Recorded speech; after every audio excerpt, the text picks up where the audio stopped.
이번에 그 잭슨홀 회의에서 파월이 이제 발언을 한 것 때문에 증시가 많이 혼조세죠. 뭐 이게 오른다 내린다라고 보기보다는 좀 불안도가 올라갔다 이렇게 보고 있는데요.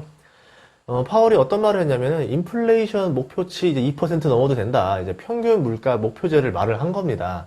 이게 조금 영향이 갔었던 것 같아요. 그래서 좀 전방위적으로 영향이 갔기 때문에 이게 어떻게 볼 건가 봤는데 대부분의 사람들이 보통 이제 한 방향으로 얘기를 해서 저는 조금 그 방향도 이야기를 해드리고 만약의 상태 그게 아니라 요런 거라면 요런 뜻이었다면 요런 거에 대한 것도 말을 하도록 하겠습니다. 왜냐면 한 방향이었다면은 증시나 금이나 달러나 이런 게 한 방향으로 쭉 갔어야 맞는데 혼란에 빠졌다라는 거는 이거에 대한 해석의 지금 의미가 분분하다라는 거예요. 그래서 우리도 좀 다양하게 알아봐야 되지 않냐 이렇게 설명을 하도록 하겠습니다.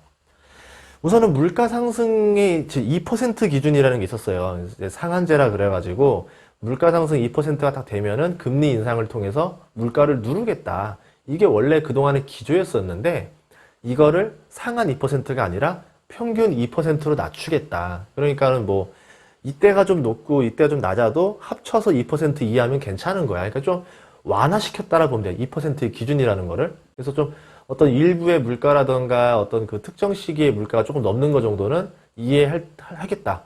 넘는다 하더라도 바로 당장 금리 인상을 하지 않겠다. 이런 의미의 뜻이라고 보시면 됩니다.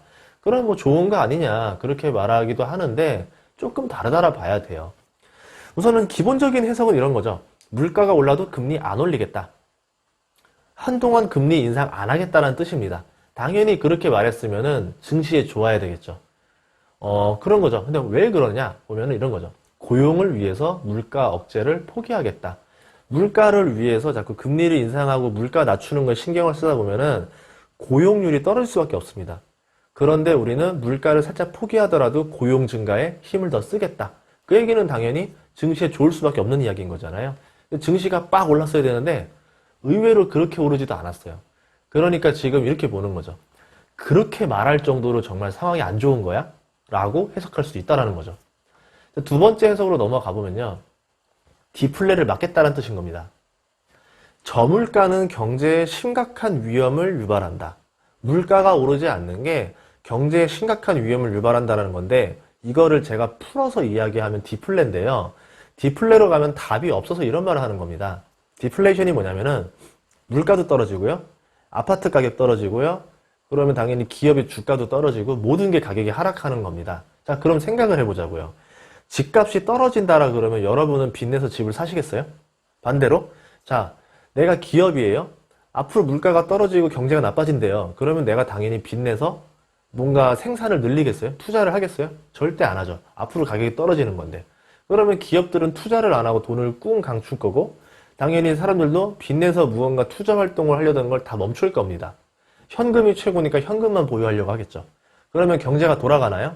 소비를 해야 되는데 자 생각을 해보자고요. 2,500만 원짜리 아반떼가 3년 뒤, 5년 뒤면 2천만 원 이하로 떨어진대요. 그럼 당연히 살 필요가 없는 거죠. 시간만 기다리면 가격이 하락하니까요. 현금이 최고의 시절로 바뀌는 겁니다. 그렇기 때문에 이 디플레는 경제에 있어서 엄청난 그 위축을 시키는 아주 강력한 그 병이라고 봐야 되겠죠. 그래서 이거를 막기 위해서 인플레로 돌리겠다. 그러니까 인플레로 돌릴 수 있을 만한 발언을 한 거예요. 의미 있는 발언을 한 거죠. 인플레 가도 괜찮아. 나는 디플레는 막을 거야. 그러니까 인플레 쪽에나 신경 써. 이런 식으로 하면서 자꾸 돌린다라고 보시면 될 것 같아요. 그럼 이 이야기는 뭐냐면은 파월이 봤을 때 디플레가 올지도 모르겠다라는 생각이 있기 때문에 이런 발언을 한 게 아니냐. 요렇게 생각해 볼 수 있다라는 거죠. 자, 그럼 왜 이런 말을 했을까? 다시 한번 또 옛날로 돌아가 보면요. 1979년에서 87년 이제 볼커 의장이 있었는데 인플레 파이터라 불렸던 사람입니다. 이때가 스태그플레이션 시기이기 때문에 이거를 해결하기 위해서 물가 상승을 강하게 누르던 사람이었던 거예요. 그러니까 금리 인상이나 이런 걸 과감하게 썼던 사람이라는 거죠. 그러면 지금 파월은 뭐냐면 나 물가 인상 포기할 거야. 그리고 금리는 인상 안 해. 막을 거야. 그러니까 한마디로 완전 이 사람이랑 반대의 포지션을 취하는 게 이번에 파월이라는 겁니다. 자, 그럼 파월은 이제 뭐냐면 디플레 파이터가 됐어요. 금리 인하했고요. 이제 고용 증가에 신경을 최선을 다한다 했었고, 물가 상승을 어느 정도 용인한다라고 했습니다. 그리고 금리도 인하할 수가 없는 게, 이제 마이너스 금리로 들어가는 거는, 미국 경제에 있어서 그거는 좀 불문율 같은 거 있잖아요. 그래도 전 세계 자본주의를 상징하는 곳이 마이너스 금리라는 거는 좀, 예, 또 금융의 질서에 있어서 좀 상상하기 좀 어려운 그런 거라 보시면 될 것 같고요. 그러면 다른 걸로 이제 경제를 조율을 해야 돼요. 유동성을 풀거나 쪼이는 거, 카드밖에 안 남은 거죠. 그럼 여기서 제일 좋은 건 심리전이죠. 나 인플레 용인할게. 인플레 해봐. 이런 식으로 던지잖아요. 이렇게 본 거 아니냐 보셔야 될 것 같고요. 금리를 안 올리게 되면은 한동안 증시에 좋으냐? 단기간 좋은 거 맞아요. 그러니까 아주 장기적으로 봤을 때는 금리를 못 올릴 정도로라는 거기 때문에 당연히 증시에 도움이 되는 건 아닐 거예요. 하지만 단기간 뭐 한 1, 2년 정도 봤을 때는 증시의 호재인 소식은 맞습니다. 달러의 이제 가치 하락이 이제 벌어지면은 당연히 물가가 상승되고 금이 또 상승이 되겠죠. 그러면 당연히 물가가 올라갔고 인플레이션이 어느 정도 벌어지는 겁니다. 그러면 이제 또 천천히 뭐 금리를 올리던가 할 건데 지금 이거를 방치하겠다는 거 아니냐. 그래서 지금 달러 인덱스 더 떨어졌었어요. 이거 발표하고 나서 그렇게 됐었고요. 자, 그러면 제가 생각하는 건 뭐냐면 물가가 올랐어요. 뭐 금도 올랐어요. 뭐 주식도 오를 거고 부동산도 오를 거예요. 그럼 여기서 원자재는 가격 안 오르겠냐 이건 거죠. 원자재 가격이 오르면 당연히 물가가 바로 올라버립니다. 먹거리가 오르고 플라스틱이 오르고 생필품이 오르고 의류 가격이 오르고 다 올라요. 그럼 이 원자재 가격은 지금 언제까지나 바닥에 있을 수가 없다라는 거죠. 그러면 지금 파월이 말한 거는 원자재 가격 상승을 불러일으키는 굉장한 실수를 한 거 아니냐. 저는 그렇게 생각해요. 이거 건드리면 안 되는 거 괜히 건드린 거 아닌가? 파월 발언을 뒤집어서 생각을 해보는 거예요. 뒤집어서 생각을 해봤더니 디플레가 염려된다라고 이제 생각했던 것 같고 한마디로 파월 입장에서는 장기 침체가 우려된다라고 생각한 겁니다. 그러면 이걸 막아야 된다라 했던 거고 지금 쓸 수 있는 카드를 먼저 쓰면 안 된다. 뭐 남아있는 것도 몇 개 없지만 그래서 있는 카드는 아끼고 발언을 통해서 분위기를 전환시켜서 좀 뭔가 이걸 막아보려고 하는 게 아니냐. 물가가 오르면 디플레는 사라지거든요. 그럼 이제 인플레 아니면 스태그밖에 없는데 지금 상황에서 스태그가 갈 거라 생각하지 않는 거죠. 원자재 가격이 워낙 낮으니까. 그러면 이제는 디플레만 막자. 그러면 된다. 이렇게 생각을 하는 것 같습니다. 그럼 왜 그런 말을 해야만 했을까? 다시 생각을 해보면 약달러가 되면은 유리한 환율이 되잖아요. 그러면 이제 수출 경쟁력이 좋아지니까 이런 걸 노린 건가? 그러니까 달러 인덱스가 떨어지고 했을 때 이걸 노린 건가 싶기도 하고 너무 좋게 보면 안 된다는 거예요.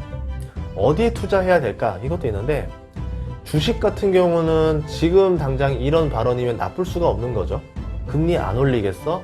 고용에 최대한 신경만 쓰겠어? 물가 올려도 방치할 거야. 당연히 이 말 했으면은 주식에 좋을 수밖에 없는 겁니다. 부동산에도 좋을 수밖에 없는 내용이에요. 원래 이 말 그대로 의미만 해석하면은. 자, 금에서는 뭐냐면 금도 나쁘지 않아요. 물가가 올라간다는데요. 물가가 올라간다면 당연히 금에 대한 가격이 올라간다는 얘기인 거고 지금 그런데도 금리를 인상하지 않는다라는 거는 달러의 가치가 올라가지 않을 거라는 겁니다. 약달러, 달러 인덱스 바닥으로 계속 유지하거나 떨군다는 얘기인 겁니다. 그럼 당연히 금의 가격이 올라가겠죠. 그럼 괜찮을 거예요. 자, 원자재. 원자재가 지금 굉장히 낮은 가격, 저유가 저곡물 가격을 유지하고 있는 건데 얘네들을 지금 건드리는 발언인 거예요. 야, 올라야지. 너 너무 저렴하잖아.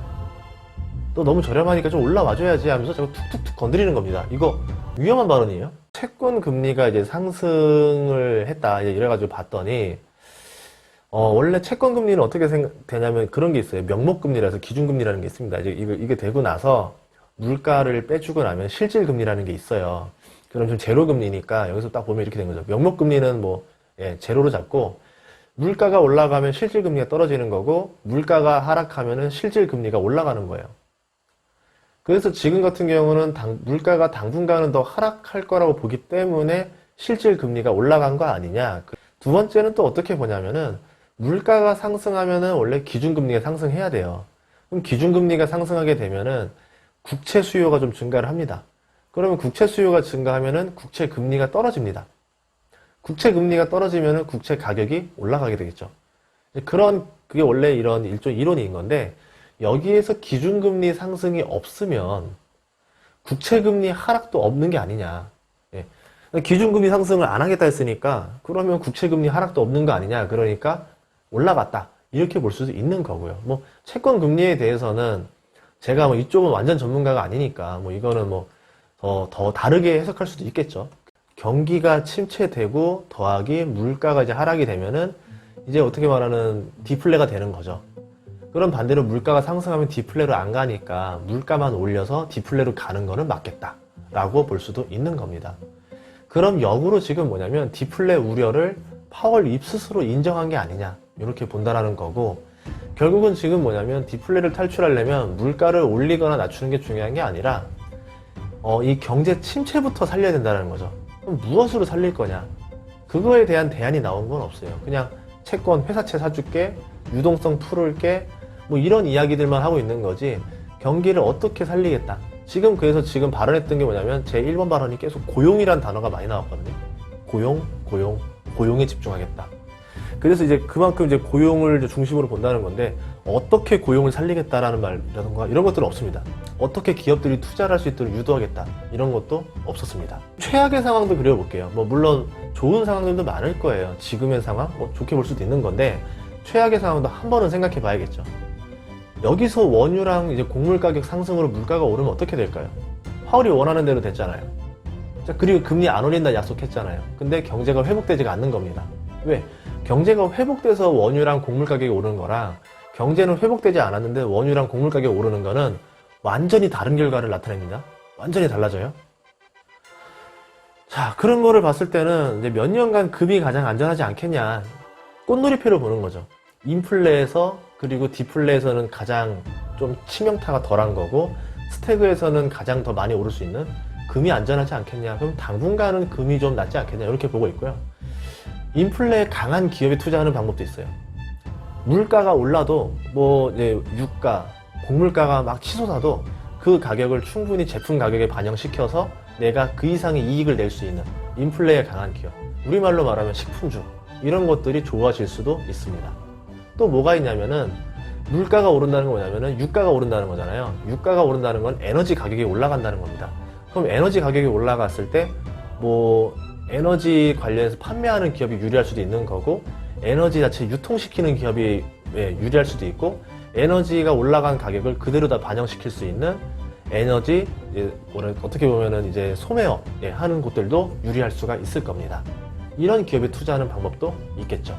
그럼 이렇게 계산을 해봤더니 워렌 버핏이 최근에 투자했던 것들이랑 거의 다 일치한다는 거죠. 깜짝 놀란 거죠. 뭐야? 이러면서. 워렌 버핏은 최악을 대비하는 투자를 조금 돈을 걸어놨던 게 아니냐. 또 이렇게 볼 수도 있는 거고요. 어쨌든 이렇게 이제 보면서 저도 좀 많은 생각이 들었었는데, 그러니까 모든 발언에 대해서 좋게 해석하는 것도 좋지만 반대로 거꾸로도 한번 생각을 해보고 최악의 시나리오도 그려보고, 그럼 그랬을 때는 어떻게 대처하는 게 내가 나의 자산을 지킬 수 있는지 이것도 알아보면은 좋을 것 같아서 이게 저만의 의견으로 분석을 해봤습니다. 이건 저만의 의견이고요. 뉴스에서는 좋대요. 뉴스에서는 증시가 올라갈 거다, 뭐 다 좋아진다라는 일종의 어떤 파월이 쓴 연준 빔이다, 뭐 이렇게 말을 하는데, 뭐 대부분의 의견들이 맞을 수도 있을 거예요. 저도 뭐 물론 이게 나쁜 소식이 아니라고 봅니다. 이거는 증시에 도움이 되라는 이야기인 거지 나쁘게 보는 이야기는 아닌데, 항상 이 시장이라는 게 정말 다른 게요. 똑같은 얘기를 해줘도요, 시장의 해석이 달라요. 어떤 때는 좋은 뜻으로 해석해서 올라가 버리고, 어떤 때는 나쁜 뜻으로 해석해서 내려갑니다. 대표적인 사례가 금리 인상이었는데, 금리 인상을 하면 지금은 나쁜 소식이라고 해서 아마 주가가 하락할 거예요. 그런데 2007년에는 금리 인상을 하면서도 주가가 계속 올라갔습니다. 금리 인상하는데도 부동산 가격이 계속 올라갔었어요.